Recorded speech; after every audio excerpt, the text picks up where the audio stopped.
Good day, everyone. We are the first presenter for this morning session, and we will be discussing on the case study of showrooming at Best Buy Corporation Incorporated. Before anything else, I would like to introduce first the members of this group. We have Reneth Achazo, Rosel Alberca, Jessica Capito, Alfredo Lantaco Jr., Kim Montejo, and yours truly, Damsel Contapay. In this presentation, we will be discussing about the case summary, problem statement, case objective, areas of consideration, analysis and evaluation, conclusion, and lastly, recommendation for the case analysis.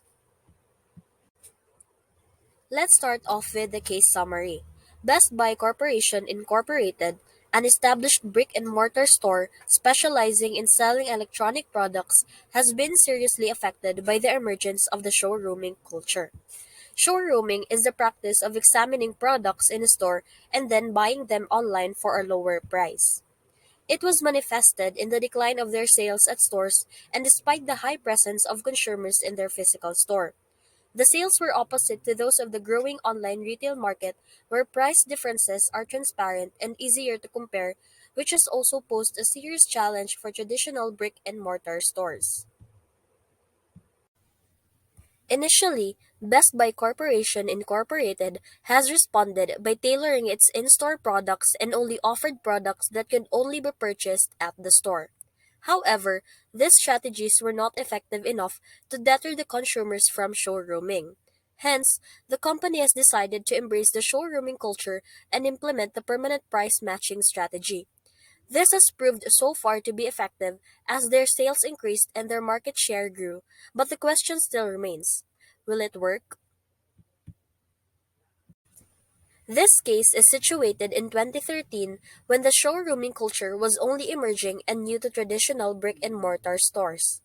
This case is also seen through the lenses of an external consultant who aims to generate and select the best strategic alternative for the company. Now let's move on to the problem statement. The problem statement of this case study would be: with the high costs associated with maintaining nearly 2,000 stores and over 160,000 employees, how can Best Buy continue their operation while implementing the permanent price matching strategy?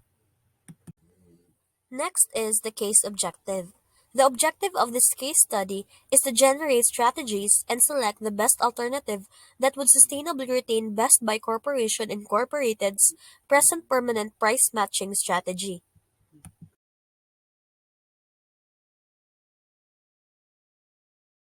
For the internal factor evaluation matrix of Best Buy, here are the strengths of the company: large market share, partnerships, quality products, brand reputation, product diversification, extensive electronics portfolio, customer service, and online presence and engagement.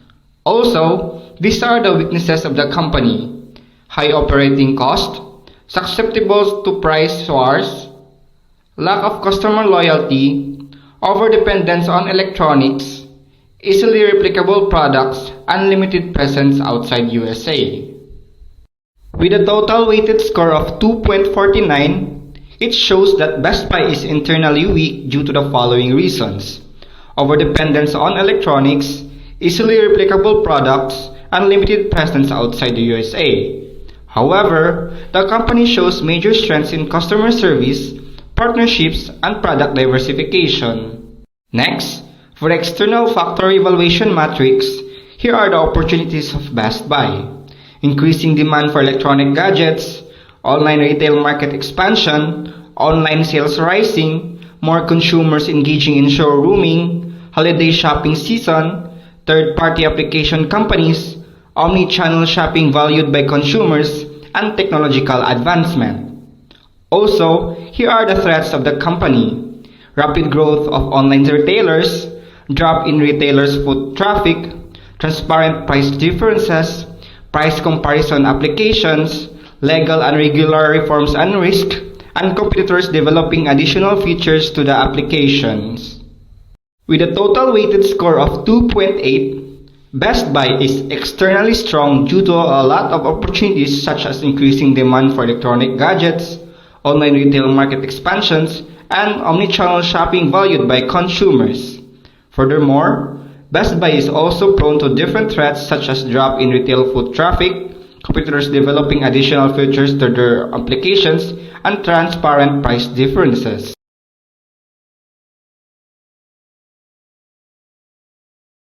After identifying and carefully assessing the strengths, weaknesses, opportunities, and threats of Best Buy, we were able to come up with the following strategies that could help the company thrive again and sustain competitive advantage. For the SO strategies, Best Buy should expand their market by targeting the growing popularity and demand for electronic gadgets. They should also strengthen market positioning using their established electronics portfolio and partner with third party apps. For the WO strategies, Best Buy should develop a market globalization strategy which prioritizes untapped market in developing countries. They should also reduce fixed and variable costs and focus on their online operations. Under ST strategy, there should be an increase in production of in-store only products with discounts. Lastly, strategies that could minimize the weaknesses and threats are product diversification, enhancement of both in-store and online customer incentives, and the conduct of research and development to better understand the customers. Competitive profile matrix is used here as an analytical tool to provide data about the organization, Best Buy, and its rivals, Walmart and Amazon, and exhibits the relative strengths and weaknesses, which will reveal who among these organizations has the highest total and is the strongest in the marketplace.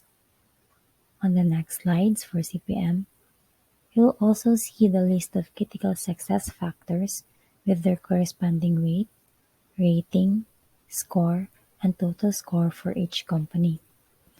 The total score showcases which organization has the best total offering in the marketplace among the three. As it is displayed, Amazon is in first place with a 3.52 total score. Next on the rank is Walmart with 2.82 and Best Buy with a 2.51 total score. As you can see from this slide, from market strategy, brand reputation, product or service differentiation, and market segmentation, Best Buy is on par with its competitors. But in terms of a strong online presence, it was left with a 1 rating, which indicates a room of opportunity the company could or should fill to not just only be on a par with its competitors, but also to reach more customers. In here, cost effectiveness is the second one rating Best Buy has, which is highly needed to be addressed since its competitors have high ratings compared to it. Another analysis tool we used is the Strategic Position and Action Evaluation or SPACE matrix. This is used to strengthen our strategy formulation and selection that is to be evaluated on our Quantitative Strategic Planning Matrix or QSPM. On our analysis, we listed four factors for each dimensions, which are the competitive advantage, industry strength, environmental stability, and financial strengths.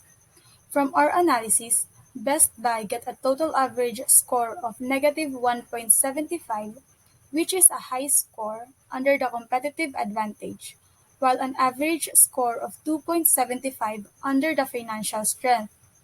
This score shows that the company is financially weak as of the moment. These two dimensions are under the internal strategic position of the company. For their external strategic position, Best Buy get an average score of negative 5 under the environmental strengths, which means that the company is environmentally unstable, while they are quite stable within their industry with an average score of 6. In order to plot our matrix, we need to add the average score of the competitive advantage and industry strength for the x-axis, which is equal to 4.25, and add the financial strength and environmental stability for the y-axis, which is equals to negative 2.25. Plotting these two coordinates in our matrix, We found out that Best Buy is under the competitive strategic direction, which means that the company is competitive but financially unstable. Potential strategies that a company may take could be backward, forward, and horizontal integration, market penetration, market development, and product diversification.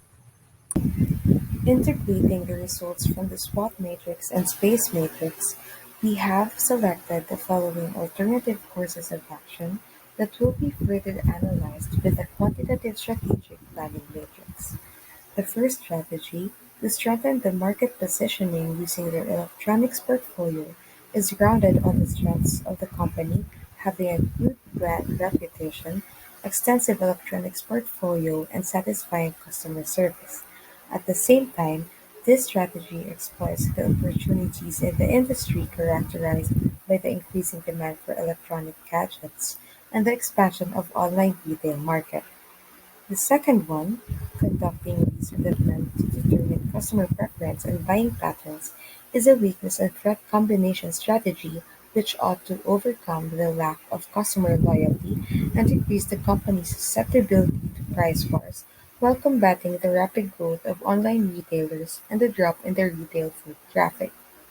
The third one, reducing the fixed and variable costs by targeting fewer physical stores and focus on online operations through resources augmentation, poses the potential to conquer the high operating costs by taking advantage of the online retail market expansion, the noticeable increase in online sales, the rise of third-party application companies, and consumers valuing omnichannel shopping altogether.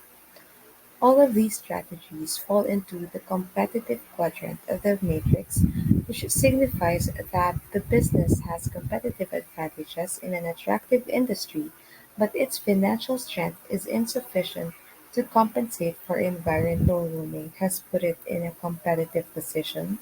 But making their price matching strategy permanent is hurting the business financially, all the more with an unstable environment where it is very susceptible to price wars, leading to lower and lower selling prices. According to Semester 2020, the immediate strategy is to improve its financial strength while maintaining its competitive position.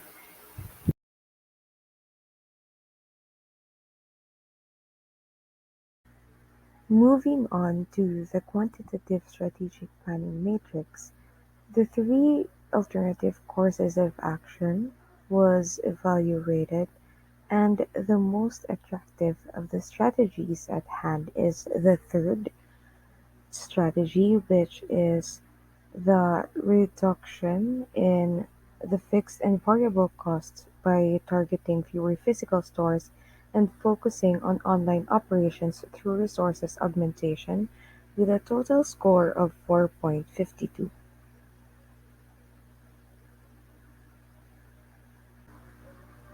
This strategy, as Sinister stated, the priority is on improving its financial strength while maintaining its competitive position. However, closing a few physical stores may cause harm to the company's reputation, as closing stores usually mean failed business. In addition, the digital divide is a potential problem for this strategy. There will also only be a few opportunities for customers to examine their products. However, on the bright side, with the current high operating costs of the company, reducing their functional physical stores only to places with a higher retail footprint will not significantly damage the competitive advantage of Best Buy embracing the showrooming culture, but will improve also the company's financial state. Reducing costs will mean additional resources for the company to use for other strategies. This will also allow Best Buy to penetrate the online market, which is booming during this time characterized by the expansion of the retail market, increasing online sales, and the omnichannel shopping continuously being valued by consumers. And the most cost-effective way to do this is through resource augmentation. It is based on the results of our matrices and analysis that Best Buy should reduce their fixed and variable costs by targeting fewer physical stores and focus on online operations through resource augmentation. It is through this strategy that Best Buy will be able to maintain its price matching strategy as well as its competitive advantage. To complement the best recommended strategy, the company should conduct research and development to determine customer preferences and buying patterns, as well as strengthen market positioning using their established electronics portfolio. These strategies will be best performed when the company is already advancing towards obtaining a more stable financial portfolio. That would be all for our presentation. Thank you for listening.